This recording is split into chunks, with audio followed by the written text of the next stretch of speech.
ஆஃபீஸுக்கு டைம் ஆச்சு, எந்திரிம்மா. கொஞ்ச நேரம் தூங்க விடுங்கம்மா. ஆஃபீஸுக்கு லேட் ஆச்சுல்லடி. ஆமாம், இன்னைக்கு வேற மீட்டிங் இருக்கு. சரி ஓகே, நான் கிளம்பி வரேம்மாம்மா. எனக்கு டிஃபன் எடுத்து வைங்க. சரிடா, சீக்கிரம் எந்திரிச்சு வா. அம்மா கிளம்பிட்டேன். டிஃபனுக்கு போட்டு வச்சிட்டிங்களா? டிஃபனுக்கு போட்டு நான் கார்லேயே வச்சிட்டேன். சரிம்மா, நான் கிளம்புறேன். சரி நிலா, பார்த்து போயிட்டு வா. ஆஃபீஸுக்கு வேற லேட் ஆயிடுச்சு. சரி பார்த்துக்கோ. ஏன்டி இவ்வளோ லேட்டு? ஆமாம், கொஞ்சம் லேட் ஆயிடுச்சு ஸ்வேதா. சரி, அந்த மேனேஜர் வேற திட்டிகிட்டு இருந்தான். சரி, அவன் தான், நான் பார்த்துக்கிறேன் விடு. சரி, நீ போய் ஒர்க் பண்ணு. சரி ஸ்வேதா. நிலா, ஏன் இவ்வளோ லேட்டு? கொஞ்சம் லேட் ஆயிடுச்சு சார், சாரி சார்.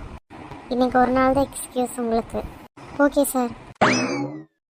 போடாத என்ன, இவனுக்கு வேறு வேலையே இல்லை. நிலா எப்போ வந்தா? இன்னைக்கு ரொம்ப லேட் ஆயிடுச்சு போல. ஆமாம் வசந்த், கொஞ்சம் லேட் ஆயிடுச்சு. கேன்டீனுக்கு போல வரியா காஃபி குடிக்க? இல்லை வசந்த், இப்போ தான் நான் வந்தேன். சரி ஓகே, அப்புறமா பார்க்கலாம். வருவான்னு பார்த்தா வராமே போயிட்டான். சரி ஓகே, நெக்ஸ்ட் டைம் பார்ப்போம். உன்னெல்லாம் விட்டு தாண்டா பிடிக்கணும். போயிட்டானா? நீ இங்கே தான் நிற்கிறியா? ஆமாம், நான் இங்கே தான் நிற்கிறேன். மனசில் ஆசையை வச்சுட்டு வெளியே சொல்ல மாட்டேங்கிறேன். நான் ஸ்வேதா கூப்பிட்டானதான் பார்த்தேன், உன்னை ஒன்றும் பார்க்கலையே. நீ எப்போ தான் என் லவ்வுக்கு ஓகே சொல்ல போறியோ தெரியல. லவ்வெல்லாம் கிடையாது. உன் கண்ணை பார்த்தாலே தெரியுது லவ் இல்லைன்னு. நான் நிஜமாக ஸ்வேதாவை தான் பார்த்தேன். சரி நம்பிட்டேன். I love you. Get last.